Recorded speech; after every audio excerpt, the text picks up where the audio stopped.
Hola, buen día, ¿cómo están? Buen día. Hola Felipe, buenos días. Bueno, además fuiste gobernador, vicegobernador, bueno, en fin, tuviste un montón de funciones institucionales. Este, pero a ver, pasó Francisco por nuestras vidas, pasó Francisco por el mundo, pasó Francisco con sus pensamientos, sus encíclicas. Intentamos en el camino armar una congregación de tribus peronistas, digamos, que estudiara el pensamiento de Francisco, la conexión del Laudato Si con el modelo argentino. Bueno, en estos Así es. días, y después de ver lo que pasó el sábado, esa multitud enorme de jóvenes y de personas de todas las edades que fueron a celebrar a Francisco, estas celebraciones que esta semana va a haber, este año sin Francisco y todo lo que lo extrañamos, porque nos preguntamos todos los días qué hubiera hecho él en estas circunstancias. ¿Qué te suscita a vos? ¿Qué reflexiones? Bueno, en primer lugar, sobre todo, todo el año hemos sentido una orfandad, ¿no? Es un sentimiento inevitable porque uno le asignó espiritualmente una conducción, pero le asignó además una conducción espiritual y terrenal también, es decir, terrenal en el sentido de cuál es la misión en la Tierra. Sí, Este, y esa conducción no está. Claro, cuando una persona deja un legado tan fuerte, uno se deja conducir por el rezago, por lo que queda, que es mucho. Lo recuerda permanentemente frente a las conductas propias, frente a las decisiones. Acá rato se está preguntando qué hubiera hecho Francisco, como si no pudiera saber qué hubiera hecho Francisco, ¿no? Pero es importante ese legado porque ayuda a pensar mejor y ayuda también a seguir un sendero, ¿no? O a tratar de seguirlo, porque somos humanos. Francisco fue absolutamente un papa excepcional.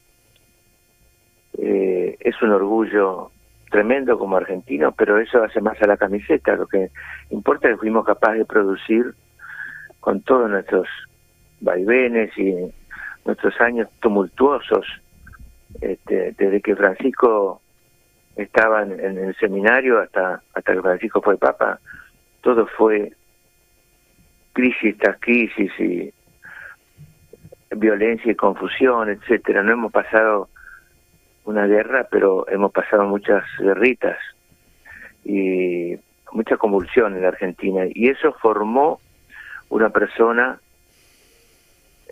con una madurez diferente, con una conciencia enorme diferente y con una conciencia además absolutamente superadora de muchas conciencias que lo rodearon o pretendieron rodearlo seguramente en su vida. Francisco, yo creo que nació con autoridad. La autoridad, decía Perón, se tiene o no se tiene. El poder va y viene, no lo maneja uno. Ahora, la autoridad es algo que está dentro de uno o no está, y en Francisco estaba, en el mejor sentido de la palabra autoridad, ¿no? el óleo de Samuel que Ah, decía Perón, ¿no? sí, algo. A austeridad hay que agregarle una palabra, a autoridad hay que agregarle austeridad, que se parece pero distinta. Así es.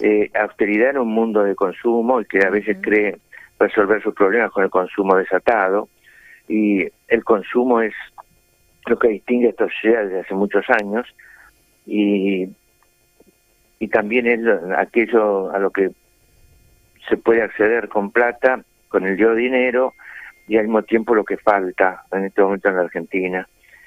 Pero Francisco instaló la austeridad, que no significa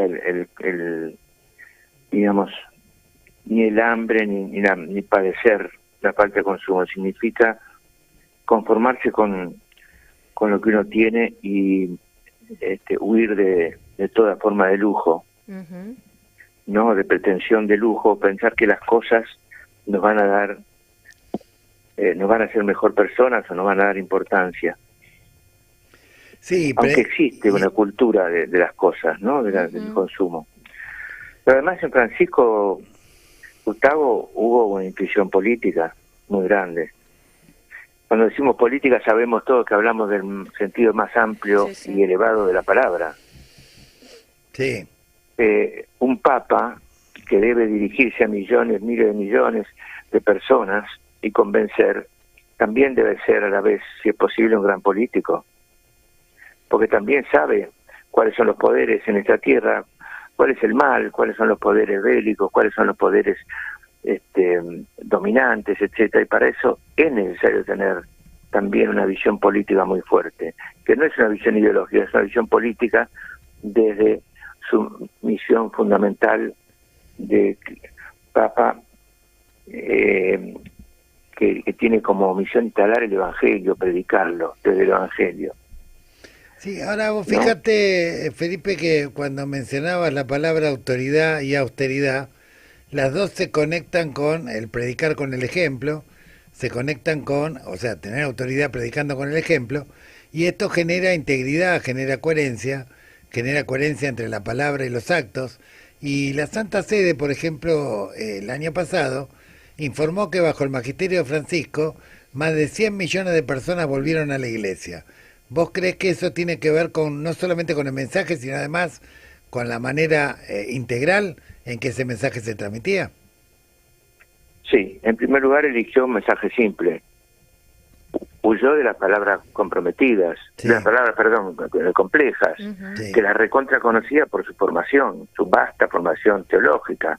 Sin embargo, él eligió un mensaje para todo el mundo, llegar a todo el mundo con un mensaje sencillo, breve y fácil de entender y profundo a la vez.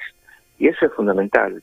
Yo creo que con ese mensaje llegó a cientos de miles de personas que volvieron a entender la religión y su catolicismo, a lo mejor original, como una misión, y una misión popular y alegre a la vez.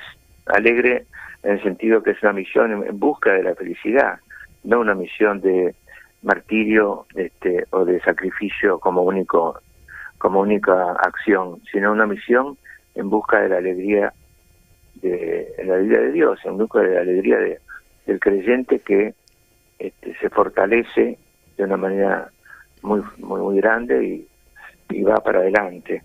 Yo creo que en eso Francisco fue de un enorme talento, ¿no?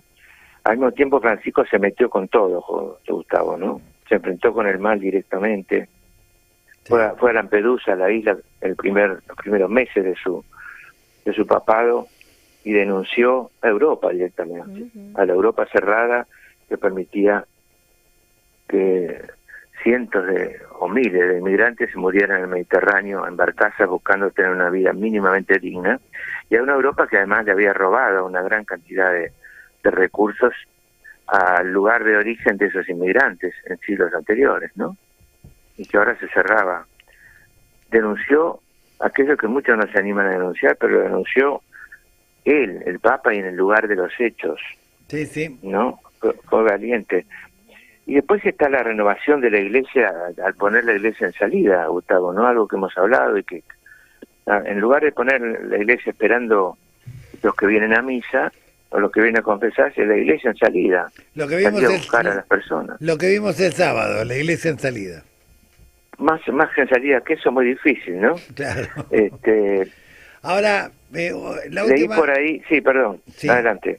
La última pregunta, ¿qué te parece que tendría que aquellos que militamos, aquellos que trabajamos en el campo nacional, que creemos en una sociedad justa, inclusiva, sustentable, o si querés, libre, justa y soberana, que todavía anhelamos de alguna manera un país donde quepan todos y se cuide la casa común, y se lo deje mejor de lo que lo encontramos?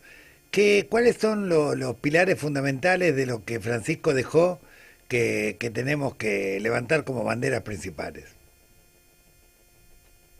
Bueno, él pidió que misionáramos, lo cual es como un mandato muy muy fuerte y pesado, ¿no? Yo creo que vos, por ejemplo, lo haces muy bien. Te oye abrir la cabeza, pensamiento lateral, la capacidad de discernir, para equivocarse lo menos posible, y mantener absolutamente,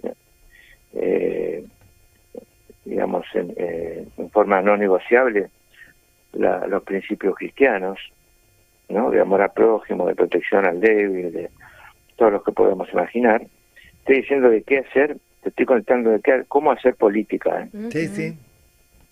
Abrir la cabeza, discernir, mantener los principios evangélicos, y unirse, lo dijo claramente, la unidad es superior Al conflicto.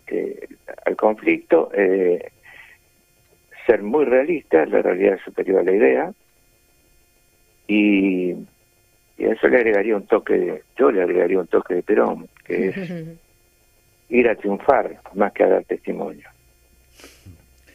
Bueno, en ese triunfar Francisco era un maestro del fracaso. Él decía que en el fracaso, en las derrotas, en las tragedias, si sabemos llorar pero también aprender de las mismas, está el camino a la victoria, que el camino a la victoria nunca es algo lineal. Está plagado de derrotas y está plagado de fracasos en la medida en que aprendamos de cada derrota y de cada fracaso, ¿no? Sí, cuando yo dije ir a triunfar pensé en la Argentina del 2026. Ya no pensé tanto en Francisco, por eso hablé de Perón y dije la necesidad de cambiar las cosas con mucha fuerza. Y muy bien dicho, en el 2026. Tremendas que vemos. Sí. Sí, tal cual. Bueno, Felipe, nos vamos a estar viendo pronto. Te agradecemos mucho estas reflexiones, este testimonio, en esta semana tan especial que conmemoramos un año de la partida al cielo de nuestro guía y jefe espiritual. Y te mando un gran abrazo, que tengas una linda semana. Bueno, un gran abrazo para vos, Gustavo, y todos tus colaboradores de allí. Gracias, Felipe, muchas gracias. Muy bien, hemos conversado con el compañero Felipe Solá, dirigente peronista, laudatista también,